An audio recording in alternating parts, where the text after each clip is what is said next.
we're going to start right away. I know we have chatted offline a little bit about it. I don't want to get too far in the weeds. I think we're going to vehemently disagree. You told me how much you liked Hawkeye. So I let's did. frame that a little bit about what you liked and what you liked about it. And then I'll probably stop you and we'll kind of go step by step. Okay. Well, I think what I liked overall was it picks up after Endgame, the struggles he's having with losing Black Widow. Gives him a more personal appearance. Gives him more of a regular kind of guy struggling with the hero aspect. I kind of enjoyed that. Liked the fact that he didn't think of himself as a role model for this girl, but ended up being a great role model, I think, in the end. Of course, my most favorite, of course, was bringing Kingpin back. Okay. That was, something I've been waiting for, obviously, from the Netflix shows. So let me stop you there and ask you, because if you listen to Rob and you haven't watched the show yet and you want to decide if you want to watch the show, Rob Oh, made it was I sound not like, supposed to do spoilers? no, I'm you're sorry. fine. No, you're fine. Don't worry about spoilers. If you don't want spoilers, folks, you shouldn't be watching my show anymore. I'm not playing the game anymore. This show's been over for a while, so sorry, folks.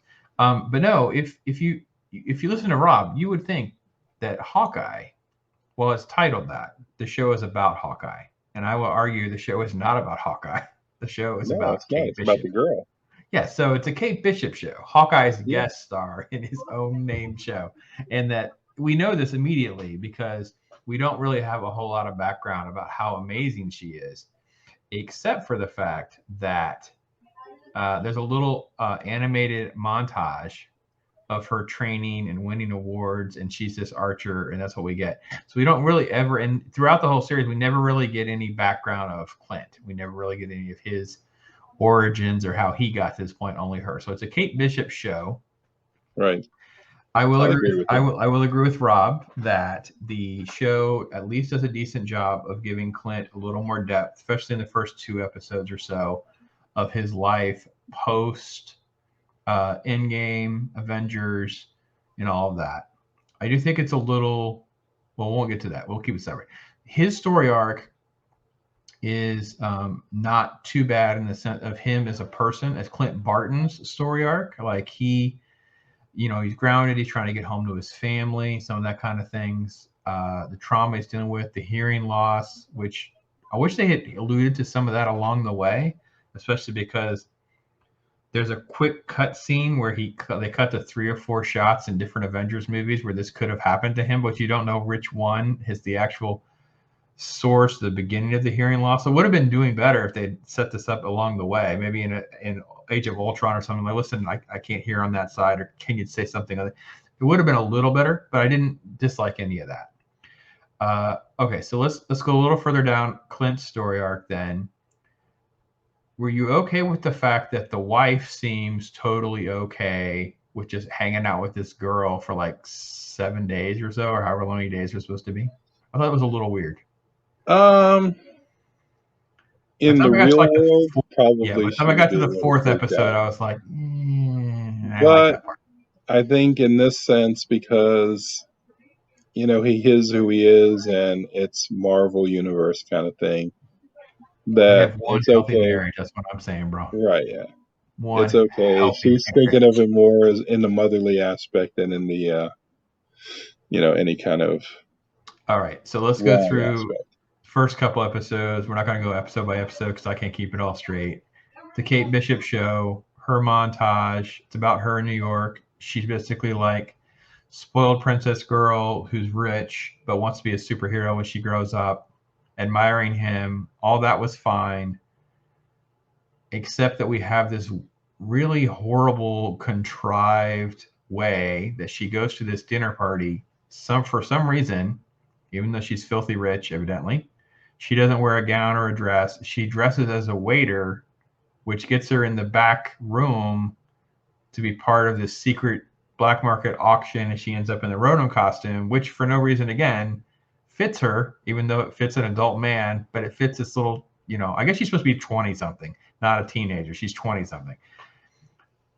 Okay, so right away out of the episodes, I have 2 different problems. So I'm liking the Clint Barton story arc. I can agree with you there. But out of the gate, I was already losing what the amount of hoops that Marvel immediately jumps through to get Kate Bishop in the middle of conflict and try to give her a reason to interact with Hawkeye was so badly contrived. I was already like, oh gosh, they've already started. We didn't even make it out of the first couple episodes. Okay, yeah. Well, I guess it was a stretch, but again, we have to keep in mind that this is supposed to be. Sorry, my camera's all funky there. You're fine. Comic book brought to life kind of thing. Ronin suit that's what all the Marvel stuff is. It's not gonna fit her. It would be hanging off of her. He's a grown man. She's this girl. Okay, fair enough. Let's keep going then. All right, so we have to, and it's only what, 6 episodes. That was part of the problem too, because you only have 6 episodes. So it should have been. They could have stretched it to 13. And 13, I think, is way too long. None of their shows are good past. I mean, it is a stretch to get us to the 8 or 9. I think we could have maybe. WandaVision was how many? I think 9. 9. Okay, so that was a good amount. So. Yeah, and I think Falcon and Winter Soldier was 8. But I think this. The only one that should have been 3 episodes was Loki. Oh, I don't. Well, we have to talk about Loki later in the show, and I will tell you why. The problem with Hawkeye, and I will say I can give another episode if along the way we can have action from Hawkeye. Right. So we have 20-something-year-old Kate Bishop. We don't really totally understand how she's been trained. We've seen a montage of her archery skills, but she gets out of this black market fight scene with the Ronin costume, taking down grown men. Some are armed, contrived elements to all that moves the story along. Right. But we don't see action from Hawkeye much in the early part of the season. Like, it's pretty rare. There's a kidnapping scene, which, again, his part's not the problem. There's not a lot of action, but hers is so ridiculous. She's so ridiculously skilled sliding around. And when she fell through the roof of the warehouse and basically stood up and was like, I'm okay. Now I'm checked out. There's no broken bone. There's no limb. There's no I'm hurt. She's this little tiny thing. She's 120 pounds. It was okay. We keep jumping the shark. It's like it's the Ray, Mary Sue syndrome that Disney and Marvel keep falling into, these traps where they're creating these characters, these shows. And we saw it a little bit with What If, because they showed their hand 100% when they did that, the knockoff of Peggy Carter as Captain America. That's literally how they want to go. They really want to go to this indestructible female that can't do anything wrong, and she's so much better than the men. And there's a joke, I think, in the first episode, right, when she does finally meet Clint, where it's like, well, some people say I'm the best archer ever or something like that. And I was like, he's like, well, yeah, who says, do you say that or something like that? It was like, okay, the writing, we're projecting that, are we? So yeah. Well, I mean, in the comics, doesn't she take over for him at some point? Oh, this is based on the entire, again, all of this stuff is not a tribute to any legacy of Marvel Comics or the history of Marvel Comics. It's literally to just the last couple of years where they have transitioned all of their characters to new characters. Like, so, you know, because doesn't he originally go to lead West Coast Avengers in the comics? Oh yeah, that's in 1984 though. That's old school stuff. We're not going to talk about any of that kind of stuff. Yeah, no, again, there's an argument to be made. Are they doing this because of financial reasons? Because obviously there's been copyright fights and people feel like they're being cheated out of their money as all this stuff's being adapted. There's also like total control merchandising. They try to sell it as, third wave feminism, modern times, get to young people, widen their audience. But the problem is, and we're going to get to this again later with Ms. Marvel, all the comic books keep getting canceled because they don't have any sales. So when you and I were reading comic books, you remember, like, Jim Lee and Chris Claremont did X-Men. It sold 5 million copies or some insanity. Comics back then were selling hundreds of thousands of comic books regularly. If you fell below 70,000, I believe when Jim Shooter was the EIC at Marvel, you were canceled. They're lucky if they sell 20 to 40,000 copies now. That's how insanely different it is now. It's completely different. So she is the new version. In the comic book, the problem is it's been a replacement and not just like a Teen Titan version like of the Avengers. Because initially when I started rereading this, I thought, well, there's gonna be like Teen Titans, right? It's gonna be like, oh, we get teenage Miles Morales as Spider-Man. We get Miss Marvel. We get Kate Bishop. We get all that. We get like Teen Titans version. But no, Right. they're replacing the characters. So Clint basically just becomes irrelevant. Right, but in the reason, see, I thought of it a little bit differently because we have, from WandaVision, we have the White Vision, okay, and we had the two kids. Yep, Billy and Tommy. Now, Yep. don't they all become part of the West Coast Avengers, where Clint is leading the West Coast Avengers as Hawkeye?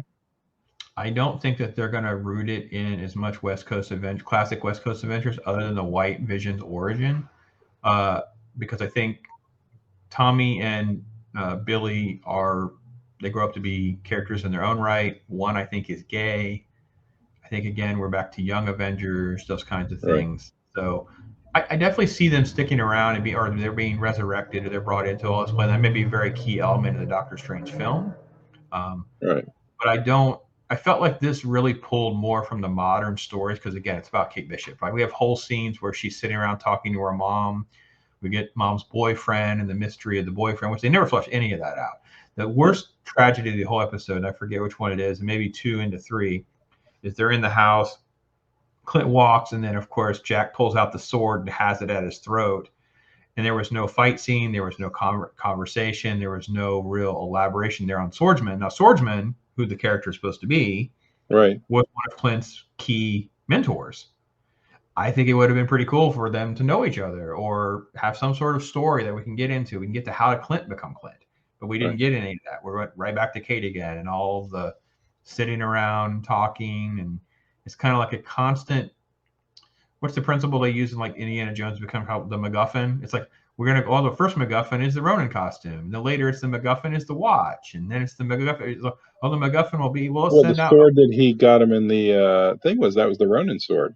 Right. So that was one of the MacGuffins. We got to get the Ronin sword. We got the Ronin costume. We get the watch. So it's like we're chasing random MacGuffins around, but we're not ever developing. We kind of develop Clint a little bit, but not as an Avenger as much as more of just Clint the man. And I think it comes at a loss to the series because it's only about Kate Bishop. And again, I call this bait and switch. This is very common with most modern TV shows and movies in the last 5 years or so. I just wrote an article about Kung Fu, the remake of Kung Fu on CW, and it's basically just nothing but a bait and switch. We buy Kung Fu, we label it as Kung Fu. It's a reboot, but it's not a reboot at all. It all comes at, new woman's better, that kind of stuff. Now, the show, to me, jumps the shark. So I want to get your opinion about the LARPers. About which part? The LARPers. The Hawkeye, the LARPers, the dress-up action. Oh my God! It's funny you said it. I was just thinking that it was so annoying to have all these LARPers in there. Thank you. That was the cringiest, worst idea in it was history. Terrible. I was like, there was no reason for it. Mm-hmm. There's nothing. There was no legitimate value here's the reason why. whatsoever. They market to the LARPers, and it wasn't even funny. It was just annoying. No, they market to the LARPers. So one of the reasons she's in like the tracksuit costume and she has a very generic costume. They both have generic costumes at the end of the show. Right. They actually make fun of the traditional Hawkeye costume, is because they have admitted in their different interviews about how much some of this stuff in the designs have been scaled to a way that people can cosplay. So they're perfectly comfortable changing tradition and legacy to placate to the cosplayers and the LARPers. Then to showcase the LARPers, it becomes so absurd later in the season when he has them looking for arrows. Yeah, and it's it's like, what do these guys like? The LARPer Society they're the eyes and spies in the final party scene. Funded, or it's like an on-screen commercial. Aren't they the eyes and spies in the final party scene where they're like they're the ones working the party to keep an eye out for everything? Right. Yeah, I couldn't do it, man. I was so. Well, and then, the cringiest thing, though, even more cringy than that, was Avengers the musical. Oh, we're not even going to get to there yet. We got to save that for so last because we have to set up why that's even cringier than you can even describe. Because it's way worse. Because they set it up in episode 1 because they go to the musical. It's the Avengers being acted out. He can't handle it. Clint's having a hard time because of seeing the actress playing Natasha on stage. Right, yeah. So we fast forward through the seasons. We have the introduction of Echo. We actually get more backstory of Echo than we do all of Clint. So again, we get another female character who gets a backstory. We understand, who she is, what her motivation is. She's after Ronan because Ronan murdered her dad, and the Ronan reappearing, which was really Kate, makes her get involved in all this. And of course, you have this tracksuit mafia, which has been a modification of the comic book, where they're at least reasonably competent in the comic books. In this show, it was laughably. I don't even know, man. Did they seem even like? Could they rob a Pizza Hut? I mean, they were so incompetent at times. I don't even understand why we robbed. It was. They were a little bizarre. They didn't really. Now Echo, I had to do some research on her. So I guess she eventually becomes like an anti-hero or something like that. She has her own show coming. We're going to do it. Yeah, I know she has one coming up, which is a great, a great way to bring back like, the Punisher maybe. You're going to say Daredevil. I know. But it's Disney Marvel. It's not Marvel. I would agree if Echo was going to be in Daredevil, we would get Netflix Daredevil by some belief. Yeah, Daredevil too, of course. So the show moves along. I have to disagree tremendously because there's whole episodes. There was one episode where nothing action related happens until like the 30-minute mark of a 45-minute episode. I was just shocked. Is that the macaroni and cheese one? No, that's a different episode, I believe. However, you're right about that because we finally get Yelena in the mix. She's got an assignment to kill Clint, but it was weird because they muddled through that, and the story in the TV show alludes that it's the mom, but the contract was issued at the end of Black Widow in the extra credit scene with the weird, mysterious, not S.H.I.E.L.D. lady. So I'm not sure I understand why they muddled that up. Yeah, they muddled that up, and I don't know why they bothered muddling it up. Why didn't she just say I was hired by this organization, whatever, create more intrigue? They don't even have to explain it. It could be a red herring. Right. But, yeah, you're right. Yelena shows up. I could have killed you. Instead, we sit around for, I believe, 10 minutes talking about mac and cheese and food and how she's going to kill Clint no matter what, and you're just in the way. And it's like girl talk. Now, this becomes even more laughable for me because as I try to reread these modern comic books, I thought it was a joke and a trope that so many of the female writers just write these scenes where they eat food and talk about food. And sure enough, right there it is on Hawkeye. You have a 10-minute sequence where they're talking junk food. Right. It was, that and she kept referring to her by her full name, Kate Bishop. She's Kate Bishop. She's not Hawkeye. This is the Miles. This is the Miles Morales argument. He's not Spider-Man. He's Miles Morales. She's Kate Bishop. She's not Hawkeye.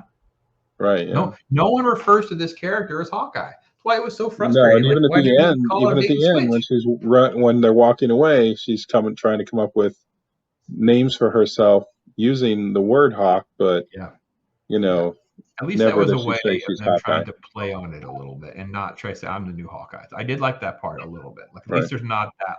And I have to give Haley Steinfeld a little bit of credit. She's not the problem, and she was charming and she was sweet. She has some charisma. She's way better than most of the other female actresses that have been in these shows. Like Sylvie from Loki was terrible for me.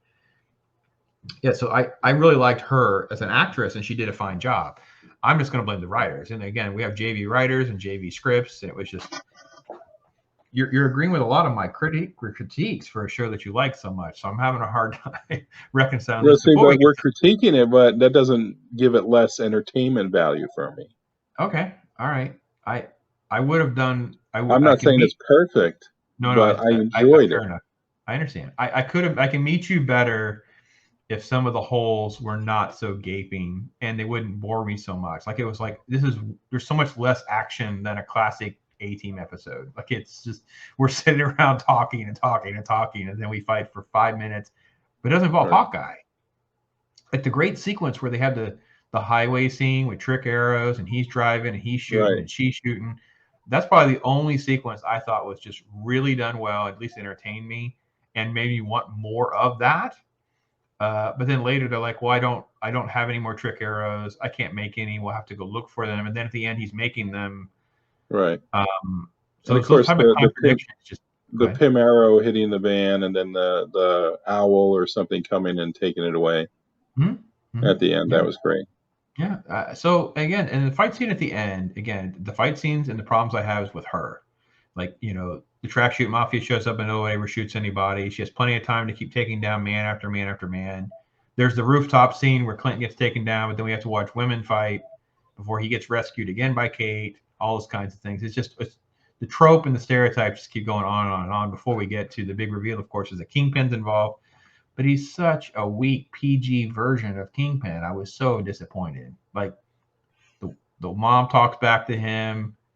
He fights with Kate. Kate gets to live. He throws her around a little bit, but she's not really hurt. It was really, I don't know. They needed to have her actually hurt or come up with a better way of having her survive at the last second, just to flip the bottle cap nonsense that she learned in an earlier episode. That But Clint this taught her. really wasn't. This really wasn't his. I mean, this is just his brief introduction and bring into the MCU from Netflix. So I mean, when he actually shows up in a real show and he's there for a number of episodes and get some more development, I think it'll level back out. I think you're going to be traumatically disappointed that Disney has no cojones to go into the crazy rated R Netflix version of Daredevil and Kingpin. He murdered someone with a car door, bro. Right. That is so hardcore, cool Kingpin. Kingpin is so cool. Okay, so this gets us to our spoiler. Echo, finds out Kingpin's really behind the murder of the dad, catches him after the big explosion that Kate set off to get away, Right. pulls out a gun, shoots him in the head. So we have an after credit scene.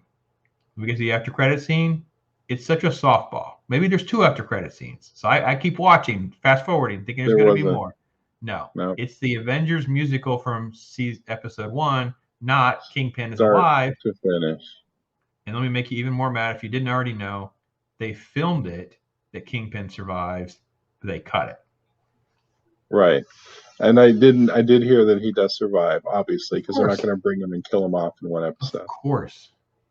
Yeah. I don't understand why we're not just in an emergency room and he lives. Like, this is Vincent D'Onofrio we're talking about. They're not just going to kill him off. Yeah. It's the most perfectly cast villain possibly in the MCU. Absolutely. It's even more impressive than Brolin as Thanos, because Brolin is at least CGI'd.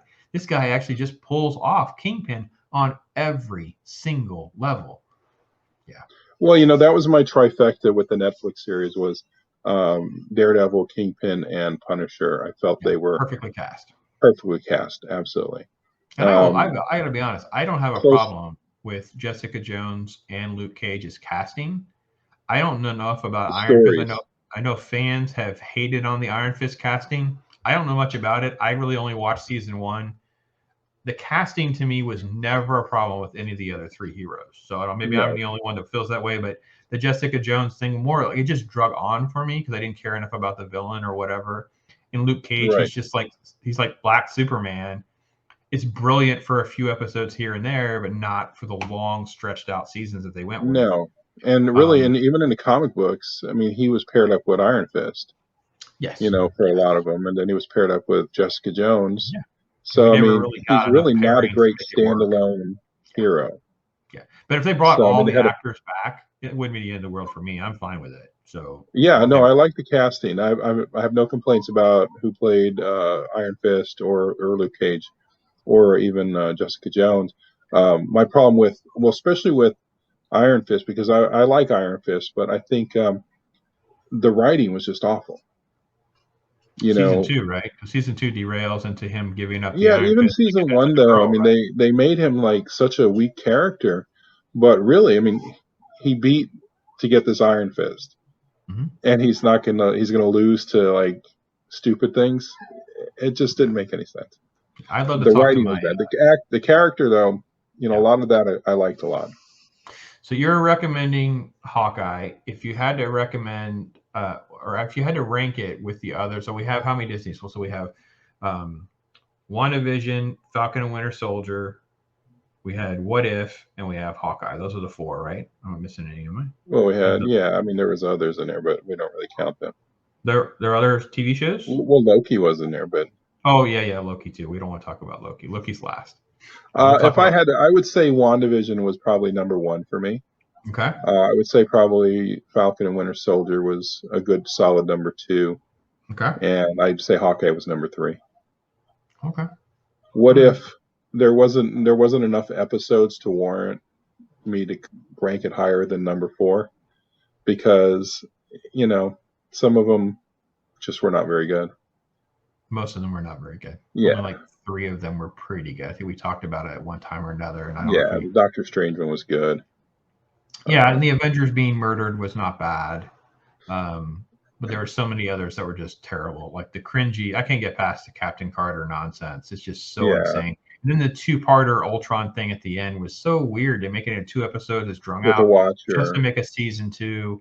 It undoes the Watcher. Like, it doesn't make any sense now. Like, is he watching? Is he not watching? It's like, okay, I'm confused. So it was really not. I didn't really care for that aspect. I mean, he's the Watcher. There's no way Ultron should have been able to even see him. As folks who probably you can tell from my tone, I can't highly recommend any of them. I will put Falcon and Winter Soldier first. I really only hated the last episode and a half. I think it derails several times throughout. And I really didn't like what they did with Bucky the most, but that's to me the better one. WandaVision, again, it doesn't totally derail until the Agatha episode, and then of course the finale is a disaster because they let her walk away. But it's at least those are at least entertaining, and at least they feel Marvel-ish, for lack of a word adjective there. I don't know, they felt like I'm in Marvel's universe. What If has about 3 episodes that are tolerable or good, but not great. And none of them are great. Loki's by far the worst. So this is kind of like in that set of category in between there, where it kind of fits in and nestles in there. So it has a moment. And again, I like the Clint Barton as a man story. There's just no Hawkeye in my Hawkeye show. It's about Vision. So